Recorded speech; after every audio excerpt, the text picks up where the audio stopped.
Today's Tuesday. Didn't really have anything new to show you yesterday. Continuing to work on this grass out here. Now, when you look at all this, it doesn't look like they've done much. They've done a lot more than it looks like though, because what you're seeing in here is remnants of just all this broadleaf vines. Look at that poor little calf trying to pick through all the vines. It's number 13. Now, if we look at areas like this though, where there's not a lot of vines, now you can start to see the work that they've been doing. More vines over here. You see like these areas though? About got it. This area is a little bit sparse. Back where I just walked through, there's still some more grass that's a little bit taller. So you can see though, here's the goal. Got it to where these kind of shrubby bits, like these areas, now they're kind of exposed. See area with a big clump of vines here. Can you guys tell how tall that is compared to the rest of it? So the rest of it's kind of down here, 6 inches or so.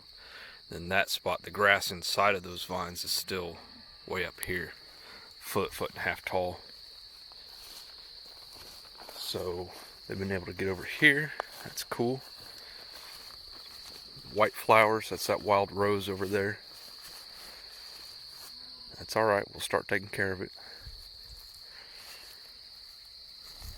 So, I'm going to leave them in here until tomorrow. I'm going to give them one more day out here. And I think when I come out tomorrow, this is all going to be grazed down really well. And then we're going to open. I'm about to go pace off my fence just to give a measurement. And we'll figure out how much I need to open them up for them tomorrow. I'm going to try and open about 1 acre for them tomorrow. So what we'll do is I'll just pace this temporary fence off, figure out about how long it is, and then that'll tell me how many paces that way I need to walk. So it's looking good. Everything's kind of going according to plan here. These vines are nasty. And you can see just how thick they are. Now, and there's still areas, I don't know if you can tell right here, where they've still come in and they're still getting to that grass. I don't like messing with these vines though, and I don't blame them. I don't like it either. And everywhere, you kind of see there's a spot here where there wasn't a lot of vines. That they've gotten to first. Now, I may open them up to less than 1 acre tomorrow. I've been sitting here debating that in my head. Because if I give them not quite enough food for a day, then they'll come back and they'll continue to back graze this. And that's going to keep the grass down in these back areas. So I mainly give them like, say, 3/4 of an acre. Alright, here's a good example. Check this out. I mean, I can walk right through this. This whole area right here, really well eaten. You'll notice not very many vines. Obviously they're right here in front of me. This is it. This is what I need to get rid of. But most of this, not a whole lot of vines in it. It's not real thick. So this is where they've been able to get in here and eat the grass most effectively. So I think one more day out here, and then we're going to push the fence that way to open up this little area here. I'll decide how much tomorrow. I'm not sure what the best thing to do is. I'm new at this, you know. Never done it before. So just walk out here and look at it every day though. The other thing that they do is, since they're in kind of tight-knit groups, is a lot of this dead stuff. They didn't get this one obviously, But if they step on it and break it off, then that's helping me out as well, knocking it all down. Now, these are real pretty. These wild roses. Nice to look at, but they're flowering out, which means that the clock's ticking. I need to get these sprayed and killed before they seed out again. Now, I was talking to my neighbor the other day, and one thing, yesterday in fact, one thing she brought up and mentioned is that there's going to be a seed bank in the ground of all these weeds that I'm trying to get rid of. So it's going to be kind of an uphill battle for a little while. I mean, you can see how many of them there are. So that seed's going to be everywhere. So as I start to kill these plants off, there's going to be more that start to come up from seed. And the goal, as I'd mentioned before, is to get sheep out here. And so as those start to come up from seed, and with these it's the same thing. These are, most of what we're looking at here is this kind of shrubby plant. I don't know what this is exactly. Got a lot of it out here though. That's going to keep coming up though, even after I kill off all the ones that are currently growing. So if I can come in and rotate sheep right behind the cows, right? They eat the grass. Bring sheep in. They'll eat all the broadleaves. And sheep like this stuff that's got thorns on it.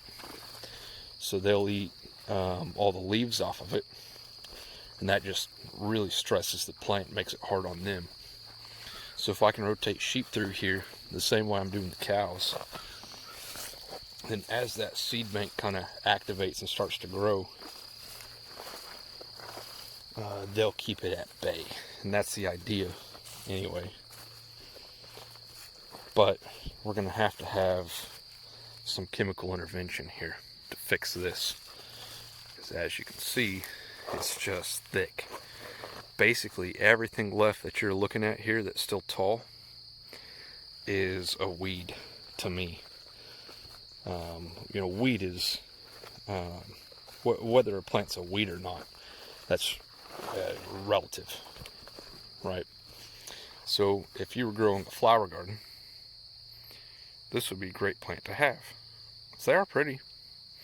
They're nice looking. They're thorny. They'd be annoying to work with, but they grow really well on their own. You don't really have to do anything to them. That would be a great option for a flower garden. But I'm not growing a flower garden. I'm trying to grow grass. Same thing like these locust trees. And these things have nasty thorns too. Ow.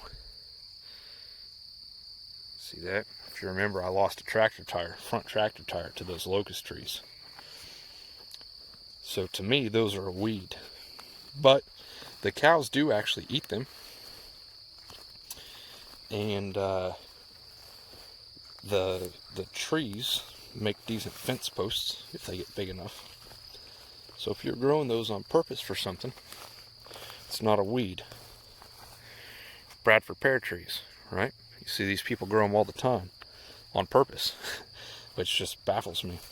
They sell them at like a local farm stores, like at Atwood's, as a flowering tree. See it? I'm like, I just want to come out and poison all their trees. I hate them things. Very invasive. Not good for anything. Can't cut them for firewood. I mean, they burn, but really fast. So to me, that's a weed.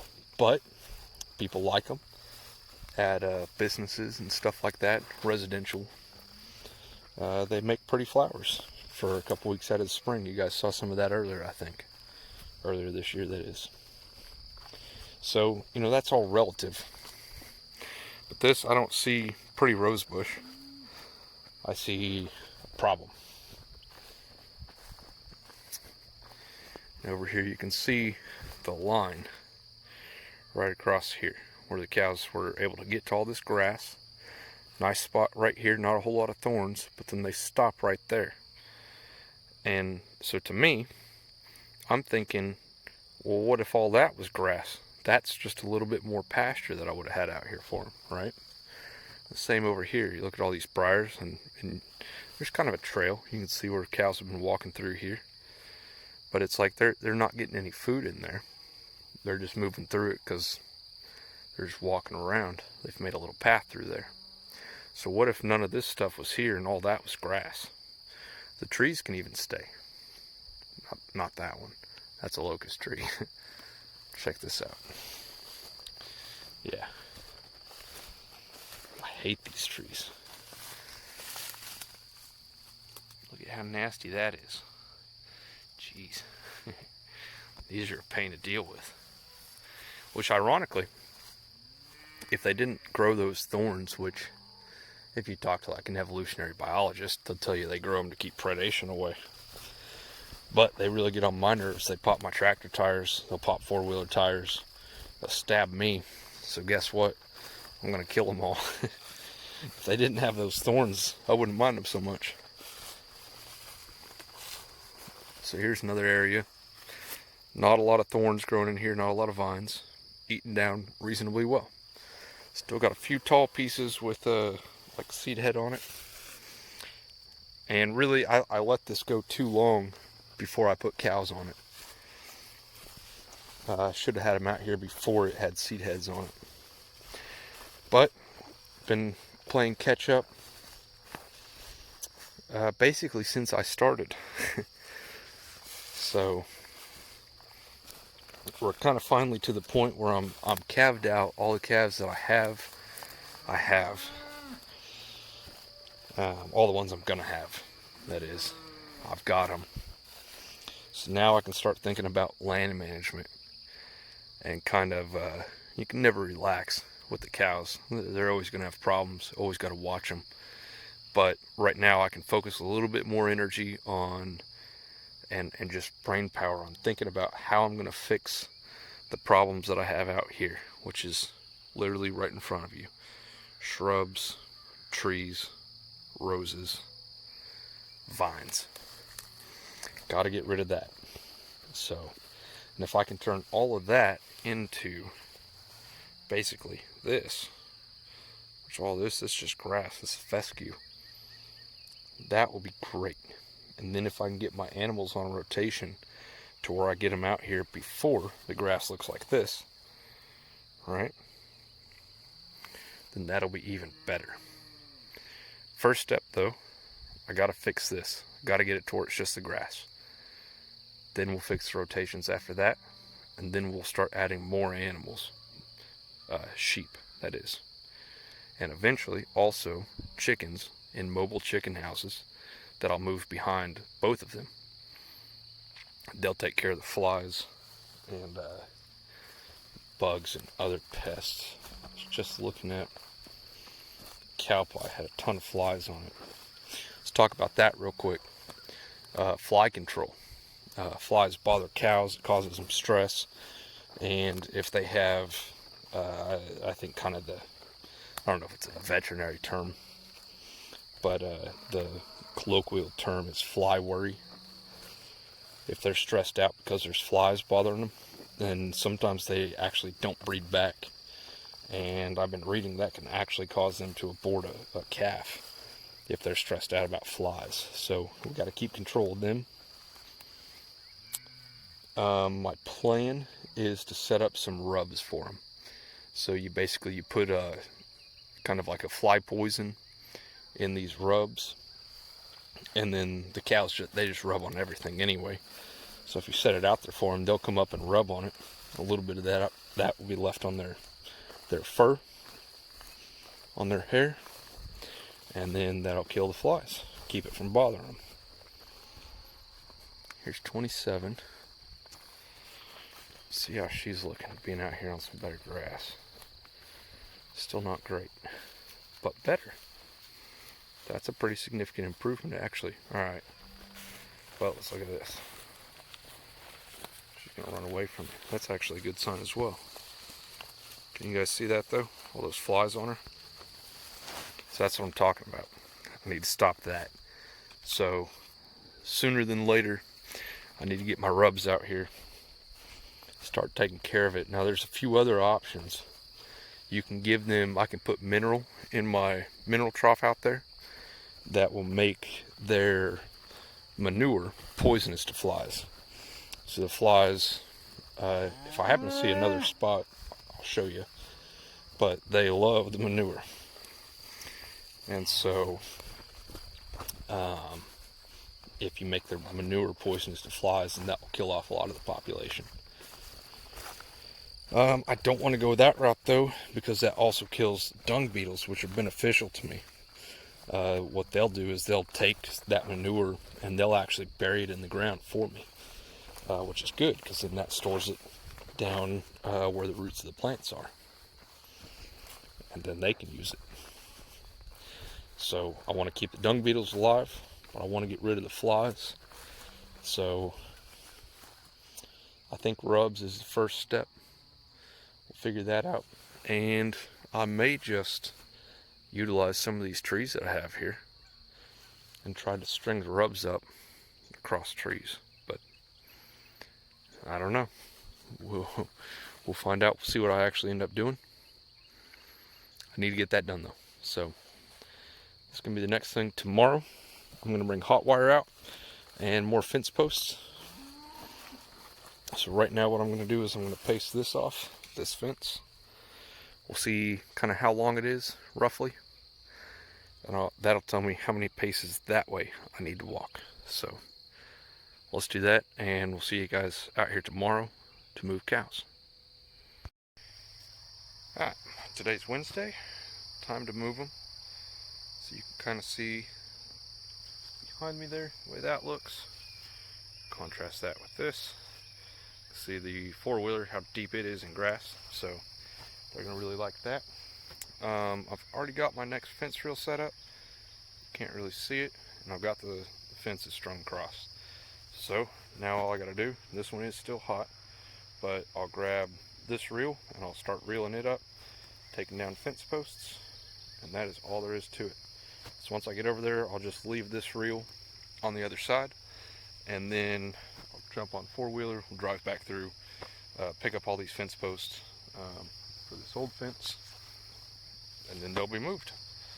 So I paced this out yesterday, and I could talk a little bit about how you do that, but you just measure your steps, and it's pretty accurate. So I measured this on Google Earth as well, and this area that I have fenced in here, it's a weird shape, but if you remember, I'd guessed it was about 6 or so acres, and measured it out through just kind of some pretty rough lines, and it came out to like 6.5 acres.